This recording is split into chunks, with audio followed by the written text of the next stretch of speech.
उसने करके पढ़ाई, साहब ने सबकी गुलामी मिटाई।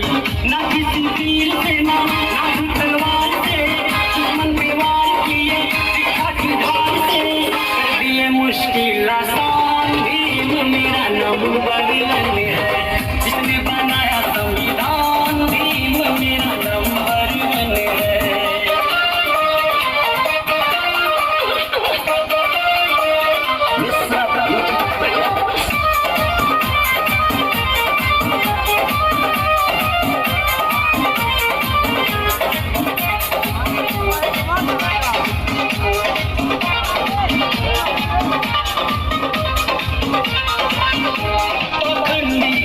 राम जब तक रहोगे, हाथ में कटोरा लिए राम राम कहोगे। राम जब तक रहोगे, हाथ में कटोरा लिए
बचाए बाबा लिख